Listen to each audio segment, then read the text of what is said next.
Hey guys, so if you saw my video that I posted yesterday on my favourite BBC shows, you will notice that I mentioned a show called How Not to Live Your Life. Now I was flicking through the TV last night and coincidentally I happened to notice that How Not to Live Your Life was back on. Now I got totally excited for a moment and thought, oh my god, it's a new series. No, it was a repeat. But I still watched it and fell in love with it all over again, and I thought, well, I'll make this video now because A, it's back on TV, even though it is a repeat, and B, I want to share this show with you all, for those who perhaps don't know what it is, basically because I love it completely and I am sure you will too.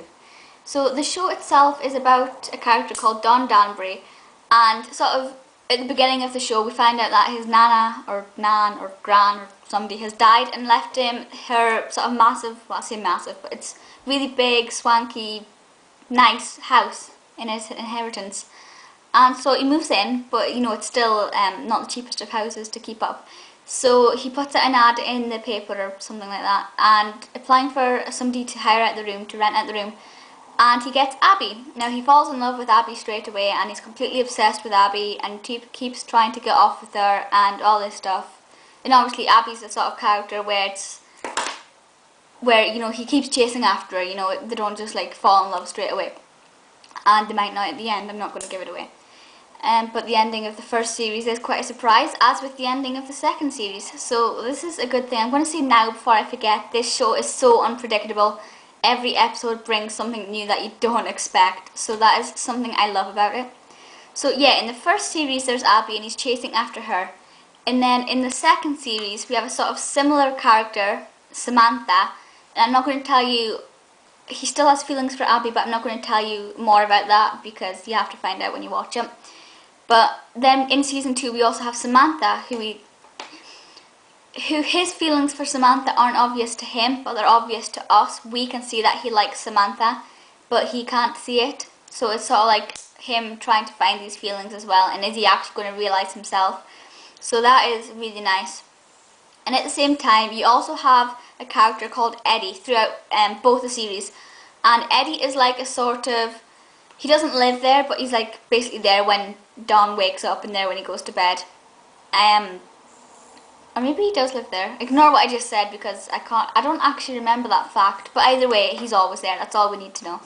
And Eddie is very much like your typical fussy kind of prissy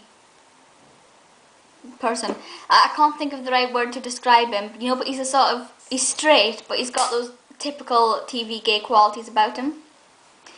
And he is such a lovely character. You know, he's always fussing after Dawn, and he always makes sure the house is tidy.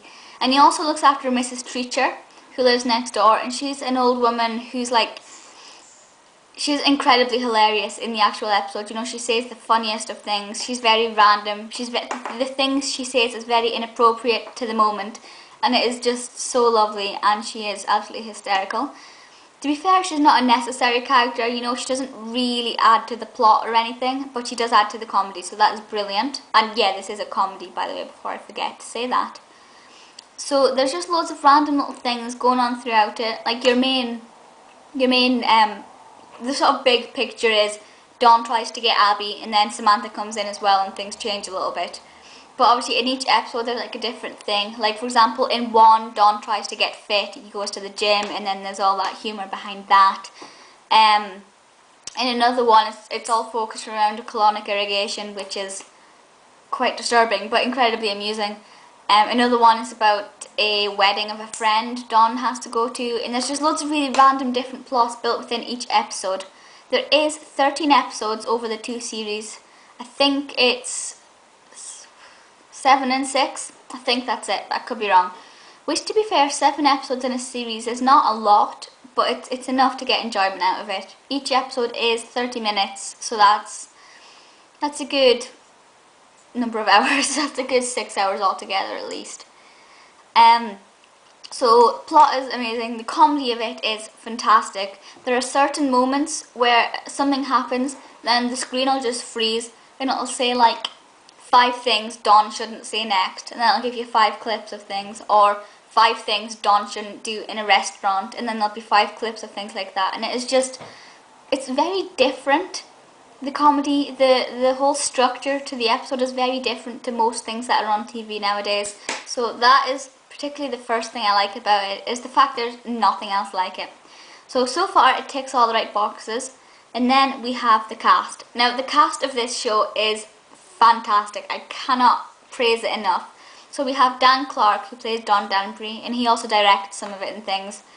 I hadn't seen Dan Clark in anything else. I hadn't really heard of him till this. But to be fair, well, I mean, it is his show, you know, it is very much his show. But even if they were to bring in somebody else as Don Danbury, I couldn't see anybody else. He is just perfect for the role, and it is absolutely fantastic. Then we have David Armand, who plays Eddie. And again, it's one of those characters who you just couldn't imagine anybody else in the role. He is absolutely perfect as Eddie. I'm trying to compare him to somebody else, but I can't really think of him for likenesses. He reminds me in a teeny tiny way of Gunther from Friends. Their characters are nothing alike, but there's just something about him which reminds me of Gunther. I'm not sure what it is. But David Armand was in Swinging with Joe Joyner, so that's something I'm going to have to look out for, because I've not actually seen that because I can't find it anywhere. But it sounds quite good, and Joe Joyner's in it, but never mind. Then Mrs. Treacher is played by Leila Hoffman. She's been in quite a lot. She was in Skins recently, EastEnders at some point. She's been in quite a lot, but this is where I know her from. Then we have Abby. Now when I first saw Abby, it took me a while to realise who she was. You know, when you know somebody but you don't know where you know them from, and I was like, who is she? And then her name came up in the credits and it was like Sinead Moynihan, and I was like, oh my god, oh my god, oh my god, it's her. It's Ashley from Drop Dead Gorgeous. I actually mentioned this yesterday, I think, in my video. I loved Drop Dead Gorgeous. I thought it was fantastic, and Sinead Moynihan was the best. So when she was in this, I was like, oh my god, it's Sinead, I love it. So that was fantastic. You might also know her from Hollyoaks. She played Beth in Hollyoaks, but I don't watch Hollyoaks, but she was in that for quite a while. And then the sort of last main character is Samantha, played by Laura Haddock. And again, she, like Dan Clark and David Armand, I didn't really know much they'd been in, but Laura Haddock is one of those actors who you just sort of, you can see their talent straight away, you can see they fit a role, you can see they connect with it, and she's just a fantastic actress.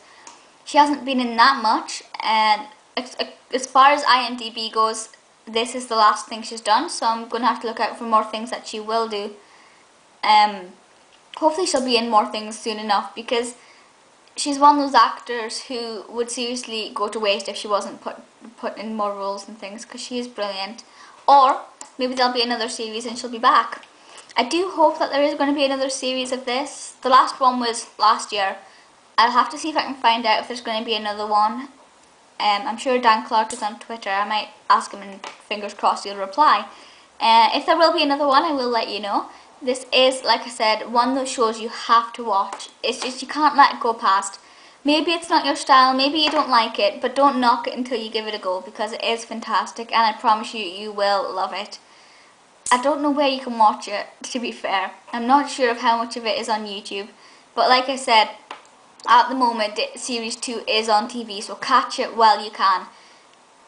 It'll probably be on iPlayer. I'm not sure how much of it will be on iPlayer. I know sometimes when the BBC are putting on a series, like they did with Doctor Who, all of it is on iPlayer. They don't wipe it after a week. But either way, catch this. Obviously the first episode of Series 2 is on iPlayer just now. And then the next one is on Friday, and then the following Friday, and I imagine so on. So do catch it while you can. Again, I'm sorry if this is one of those shows that isn't available for viewing in the States. Try it. It might be. If it's on YouTube, it might be. But I'm sorry if it isn't. But this is all I'm going to say about this show. Do not miss it, because it is fantastic and you will love it. It is definitely worth watching. One of the BBC's best comedy shows. Feel free to leave comments and things and let me know if you've seen it, or if you're going to see it, or if you've never even heard of it. To be fair, I probably wouldn't have heard of it if it wasn't for iPlayer when I was just randomly flicking through the comedy shows. But I'm pleased I found it, because I love it. This is all I have time to say just now, so feel free to leave comments, etc. And I'll see you in my next video, which I think will be a Doctor Who video. So yeah, until then, I'll see you next time. Bye guys!